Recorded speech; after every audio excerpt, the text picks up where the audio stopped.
Baneful Magick is the alley where shadow work meets street fighting. Raw metaphysics with the brass knuckles showing. It's the primal scream of the soul dressed in ritual robes.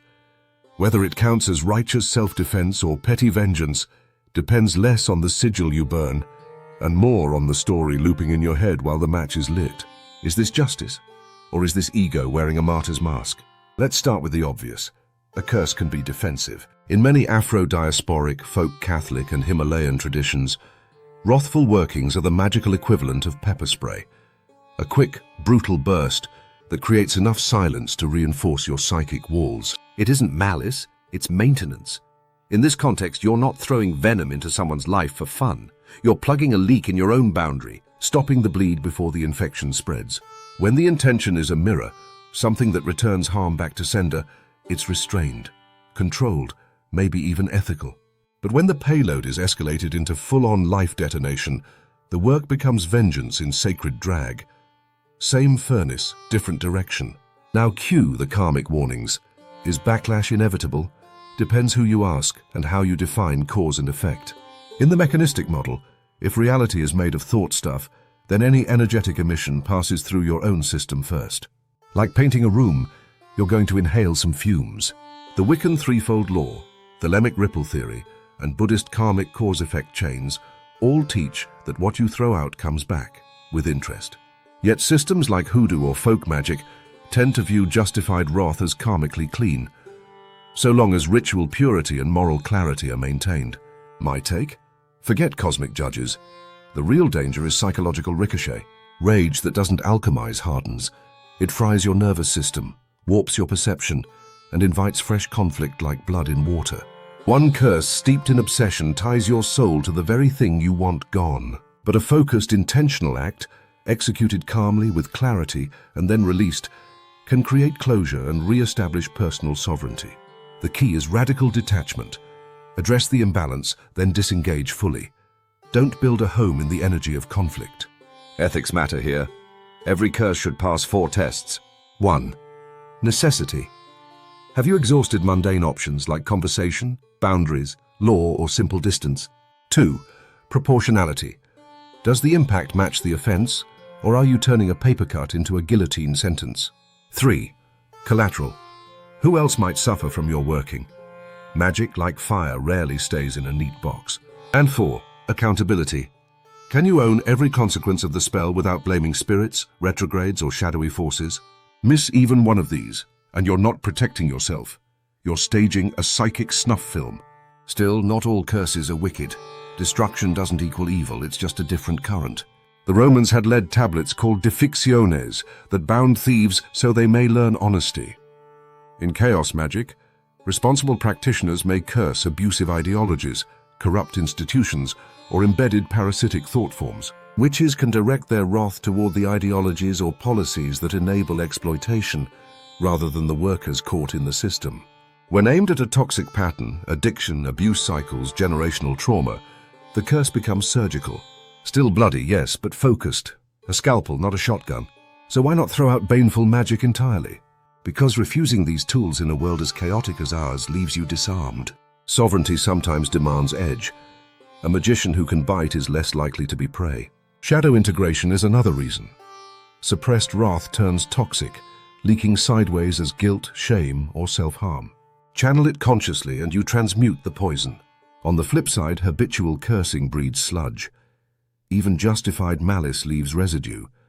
Practice it too often, and your field becomes acidic.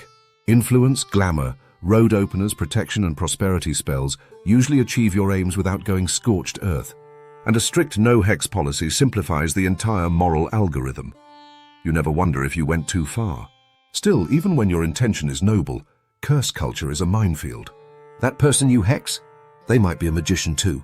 They might have a goetic circle under their bed, a St. Cyprian novena in their glove box, and mirrors laced into their aura. Hex them and your energy gets tagged like magical dye-pack ink. You show up glowing on their radar while you're still basking in victory.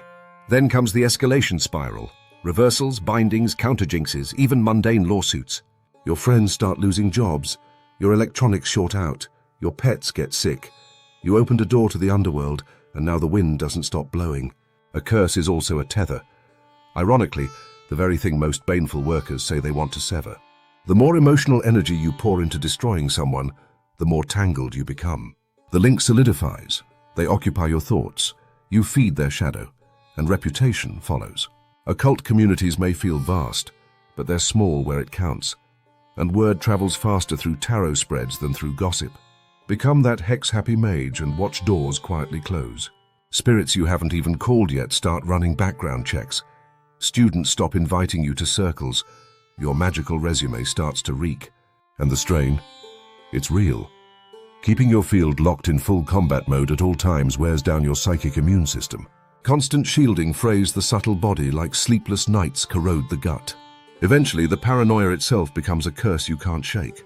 And when you slip, a botched chant, an unclear target, a loophole in your wording, the spell finds the path of least resistance, which is usually the brightest, most beloved part of your life. So treat cursing like litigation, occasionally necessary, always expensive. Before launching fire, ask, have I confirmed the facts, or am I hexing a rumor? Have I tried other tactics, banishment, shielding, severance? Am I prepared for a reply that hits harder than my opening move? If not, walk away. There are smarter ways to burn the fuel. Start with protection magic. Wards of salt, iron, coded sigils, or spiritual guardians. Mirror spells that bounce back malice without generating new harm. Amulets that keep your aura slick, ungrabbable. Then move to reversal and uncrossing. Send it back without initiating a new charge. Bathe, cleanse. Sweep your body with eggs, herbs, or smoke. Return to sender jars. Bind toxic people, not out of hate but to restrain their influence. Use transmutation rituals to burn away the need for violence. Write their name, pour your rage into it, then burn it clean. Scream into the woods, smash something symbolic. Dance yourself raw, then collapse the pattern, not the person. Or try justice and road opening work.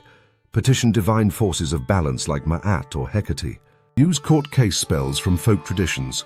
Open your own roads so their power simply stops mattering. And don't underestimate power reclamation. Cast for confidence, glamour, money, social elevation. Win by rising, not retaliating. Cut cords completely. Visualize those threads as puppet strings and slice them with joy. Curses feel potent because they hand you control when you feel powerless. But power built on adrenaline alone is brittle. The alternatives strengthen your whole field. They expand your options. They evolve your path. So the real question isn't, do I have the right to hex? It's, what's the most effective, sustainable way to reclaim my power without becoming a magnet for more chaos? When wrath rises, don't swing blindly. Redirect, refine, ascend. Because the spell you cast is ultimately a conversation with your own psyche. And it's your future self who will rise within the reality you forge today. So be sure to make it a realm of strength, wisdom, and unshakable grace. Thanks for watching. If you found value in this video, please remember to like, share, and subscribe, and we'll see you next time.